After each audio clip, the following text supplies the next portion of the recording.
Hello and welcome to the raw podcast. आज हमारे साथ एक बहुत ही ख़ास मेहमान हैं फैज़ खान, जिनसे तमाम चीज़ों के ऊपर आज बातचीत करने वाले हैं। देखिए, सबसे पहले तो सलीम वास्तिक केस में जो तमाम चीज़ें अब सामने आ रही हैं खुल करके, उन तमाम चीज़ों के ऊपर बात करेंगे। फिर 72 हूरों के कॉन्सेप्ट पर और तमाम सारी चीज़ों पर। तो बिना देरी किए सीधा फैज़ खान जी से जुड़ते हैं।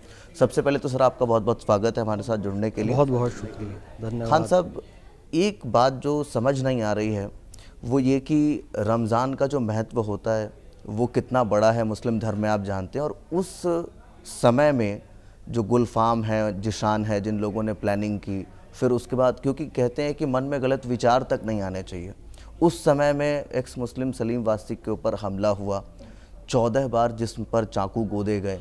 तो उनको क्या सज़ा मिलनी चाहिए थी और उनको जन्नत नसीब होगा क्या? बिस्मिल्लाहिर्रहमानिर्रहीम, रब्बिश रहली सदरी व यस्सिरली अमरी वहलुल उक़दतम मिन लिसानी यफ़क़हू क़ौली। बिरादरान आलम, अस्सलाम वालेकुम रहमतुल्लाहि व बरकातहू। भारत माता की जय, वंदे मातरम, जय श्री राम। वाहेगुरु जी दा खालसा, वाहेगुरु जी दी फतेह। नमो बुद्धाय, जय जिनेंद्र। देखिए, जन्नत मिलेगी नहीं मिलेगी वो तो एक अलग बात है, लेकिन उन लोगों ने जो गंदा काम किया वो कानून के भी ख़िलाफ़ था, संविधान के भी ख़िलाफ़ था, इस्लाम के भी ख़िलाफ़ था, कर्म सिद्धांत के भी ख़िलाफ़ था।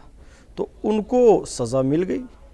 उन्होंने किसी की हत्या का प्रयास किया, वो तो ज़िंदा है अभी भी, और वो दोनों जिन लोगों ने हत्या का प्रयास किया वो तो जहन्नम में पहुंच गए, मर गए। योगी जी की पुलिस ने उनका इनकाउंटर कर दिया। तो पता ये चला कि रमज़ान में अल्लाह किसके साथ है, ओवरऑल अल्लाह किसके साथ है, आपको पता है?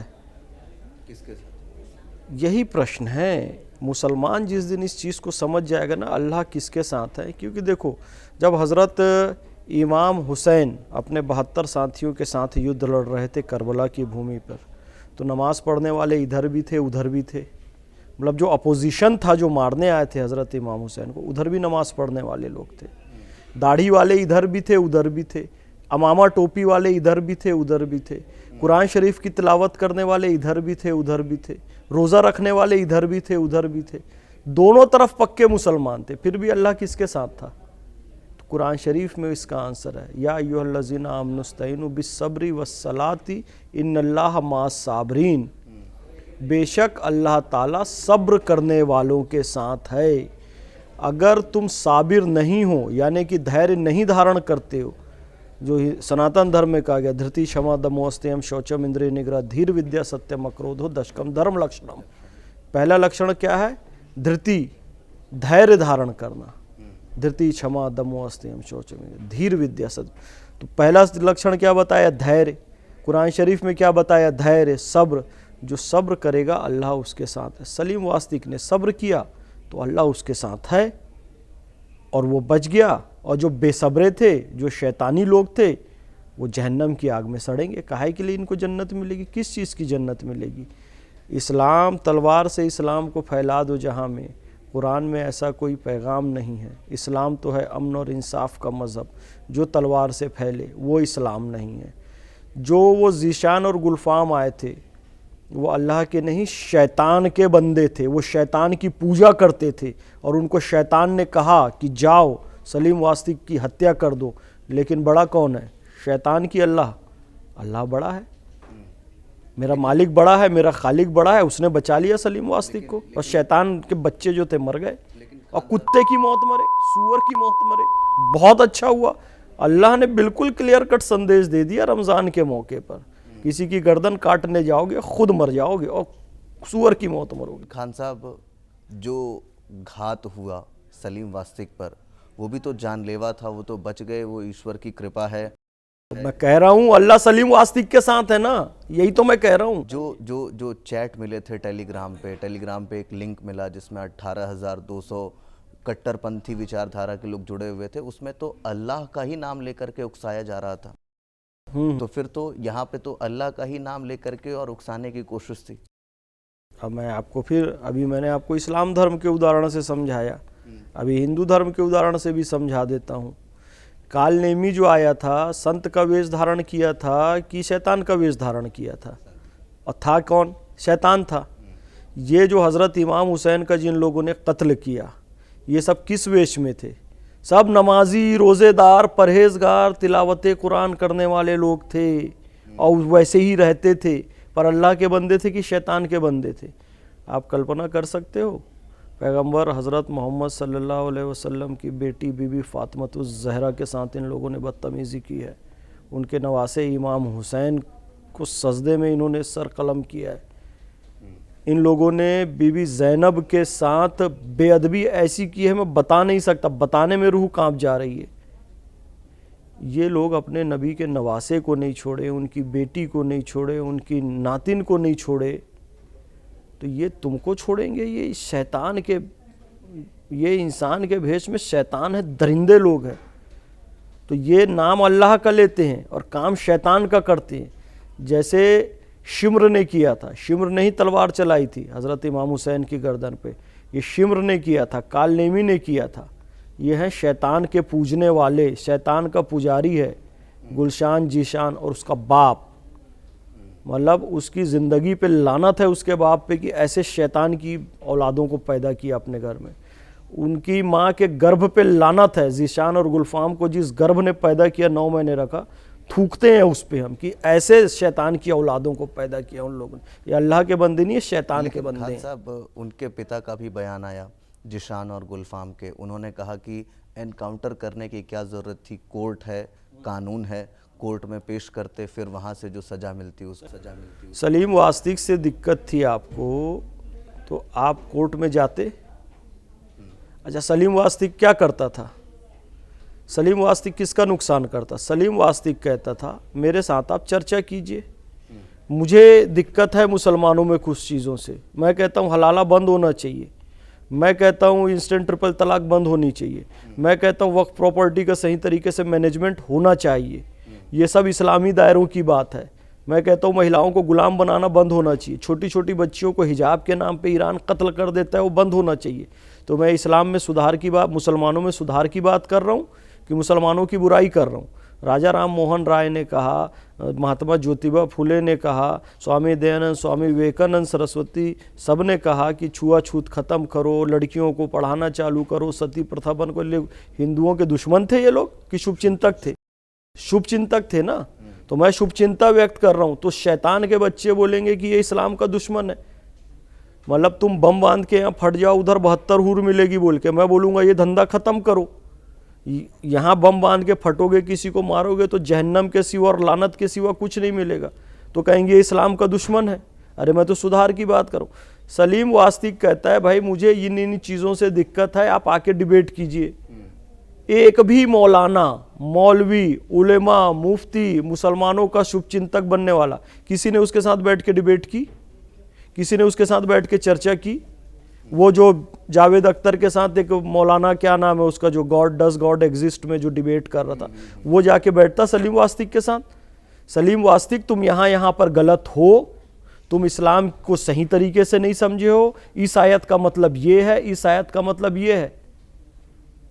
तो अल्लाह ने जब आपको भेजा है कि आप दावत देते हो लोगों को इस्लाम की, तो सलीम वास्तिक को भी आपको बैठ के दावत देनी चाहिए, समझाना चाहिए कि उसकी गर्दन काट देना चाहिए। अभी भी मैं कह रहा हूं सलीम वास्तिक तो अभी जिंदा है, 6 महीने में बोलने लायक हो जाएगा, बढ़िया फिट फाट हो जाएगा। वो जो डज गॉड एग्जिस्ट वाला मौलाना है वो जाए वहां, वो लल्लन टॉप में जो बैठा था जावेद अख्तर के साथ, और उससे डिबेट करे और उसको इस्लाम का सही मतलब बताए। किसी को मार देना, कत्ल कर देना, ये क्या तरीका है भाई? तुम चलो तुम डिबेट नहीं कर सकते, मान लो तुम्हारी औकात नहीं थी डिबेट करने की, पुलिस में रिपोर्ट करते जी, पुलिस में रिपोर्ट करते, पुलिस अपनी कार्रवाई करती, कोर्ट में मामला जाता। हेट स्पीच फैला रहे हैं, कुरान के बारे में अपशब्द कहा, पैगंबर हजरत मोहम्मद सल्लल्लाहु अलैहि वसल्लम के बारे में अपशब्द कहा, आप कोर्ट में जाते, उसको जेल में डालते। जब असदुद्दीन ओवैसी का भाई अकबरुद्दीन ओवैसी कहता है राम की माँ कहाँ कहाँ जाती थी, मैं खाता हूँ गोमांस, 15 मिनट के लिए हटा दो पुलिस। जब असदुद्दीन ओवैसी पूछा जाता है कि तुम्हारा छोटा भाई इतनी गंदी गंदी बात किया, तो असदुद्दीन ओवैसी का क्या जवाब होता है पता है? वो कहता है अभी कोर्ट का फैसला थोड़ी आया है, तो इसके भी खिलाफ रिपोर्ट करते, कोर्ट में जाता, कोर्ट का फैसला आता, तब दोषी सिद्ध होता ना। आप गर्दन काट दो वो ठीक है, पुलिस एनकाउंटर ना करे ये गलत हो गया। तुम कोर्ट कचहरी गए नहीं, तुम चाहते हो तुम्हारे बच्चों को कोर्ट कचहरी ले जाया जाए, तो ऐसी नाकारा निकम्मी औलाद को जन्म क्यों देते हो? अच्छा ये बताओ, बस एक बात और, अब ये बताओ, इसने सलीम वास्ती की आधी गर्दन काट दिए, फिर मैं मिल के आया हूँ, फिर भी बच गया वो, ठीक है, टाँके लगे, ठीक है। कल उत्तम नगर में एक बच्ची ने ऐसा गुब्बारा छोड़ा ऊपर से, दादाजी थे नीचे, अपने दादाजी के ऊपर छोड़ा, वो गुब्बारा ना दादाजी को लगा ना आसपास किसी व्यक्ति को लगा, जमीन में गिर गया। जमीन में गिरा तो फूटा तो कुछ बूंदे उछली, तो वहां से एक काली नाम की औरत आ रही थी, उसका नाम सायरा है। सायरा भी चुड़ैल है, डायन है, हर्राफा औरत है। मतलब ऐसी शैतानी औरतों को तो जो नियम बनाया गया था ना पत्थर मारने का, कि आधा गाड़ के मार दो, वो ऐसी औरतें हर्राफा औरतों के लिए। ये खुद भी शैतान है और शैतानों को उसने जन्मी, सायरा उसका नाम काली है, ठीक है। उस पे कुछ बूंदे चली गई तो वो अपने सारे लोगों को लेकर आई, तलवार चाकू डंडे लेकर आए, उस घर पे हमला किया, उन घर वालों को बेरहमी से मारा पीटा, खत्म कर दिया। ये बेचारे मार खा के चुपचाप घर में बैठ गए। फिर उस घर का एक लड़का रात के 11-12 बजे आया, तरुण उसका नाम है, उसको पता ही नहीं है कि क्या हुआ, उसको फोन करके घर वालों ने भी बताया। वो सब घेर के लाठी डंडों से मार मार के अधमरा कर दिया। फिर देखे कि मरा नहीं है तो बड़ा सा पत्थर उठा के उसके छाती पे मारा और कुचर के उसको मार डाला। किन लोगों ने मारा? एक का नाम उसमें रंगरेज है मारने वाले का। अबे हराम के बच्चे, तेरी कमाई रंगने से चल रही है, तेरा घर का रोजी रोटी कपड़ा रंगने से चल रही है, हैं? अपने कपड़ों को क्यों रंगते हो? ये पान क्यों खाते हो? ये पान की दुकान वाले 50% मुसलमान, 24 घंटे इनका हाथ रंगा रहता है। पेंटिंग करने वाले सारे, ये सब जो पेंटिंग किए हैं 50% मुसलमान, ये सब पेंटिंग का काम करते हैं, 24 घंटे रंग से रंगे रहते हैं। अल्लाह ने सुर्ख लाल रंग तुम्हारे अंदर खून का बनाया है, वो रंगीन है, पान रंगीन है, ये पेंट रंगीन है, रंगरेज रंगीन हो। मारने वाला एक चौहान है, एक रंगरेज है, साले ताला लगा लगा के भाग गए हरामखोर लोग। अब ये बताओ, इन लोगों ने ये कृत्य किया, गंदा कृत्य किया। अब उत्तम नगर जाके देखो, पूरा सोशल मीडिया देखो, लोग मुसलमानों को गाली दे रहे हैं, इस्लाम को गाली दे रहे हैं, कुरान को गाली दे रहे हैं, पैगंबर हजरत मोहम्मद सल्लल्लाहु अलैहि वसल्लम को गाली दे रहे हैं कि नहीं दे रहे? क्यों दे रहे हैं? हिंदुओं के कारण दे रहे हैं कि मुसलमानों के कारण दे रहे हैं? रीजन बिहाइंड दैट कौन है? हिंदू है। यदि इस्लाम को आज गाली पड़ रही है तो उसके पीछे कारण मुसलमान है कि हिंदू है? क्योंकि तुम एक पानी के छींटे के कारण जान ले लिए यार किसी की, तो लोग तुमको बोलेंगे ये कैसे नबी के मानने वाले, फिर नबी के बारे में अपशब्द कहेंगे, फिर तुम तलवार चाकू लेके दौड़ोगे। अबे नबी का किरदार अपनाओ, अपने आस पड़ोस में खाना पूछो पहले उन्होंने खाया है कि नहीं, उनको जान से मार दे रहे हो। कहीं कोई रुकावट है, कांटा है तो उसको दूर करो। जिस रास्ते में कांटा है इसका मतलब वहां से मुसलमान नहीं गुजरा है। ये मुसलमानों की इमेज थी कि मुसलमान होगा तो कांटा हटाएगा। हिंदू महिलाएं सुबह सुबह फजर की नमाज के बाद अपने छोटे छोटे बच्चों को लेके मस्जिद के बाहर खड़ी रहती थी कि नमाजी आएंगे तो फूकेंगे तो मेरे बच्चे की बीमारी ठीक होगी। जिस मुसलमान की इमेज ये थी कि वो बीमारियों को ठीक करेगा, वो जान ले रहा है तो थूकेंगे लोग तुम पे, तो कुरान शरीफ के बारे में अपशब्द कहेंगे, हमारे नबी के बारे में अपशब्द कहेंगे। इसके पीछे कारण मुसलमान है,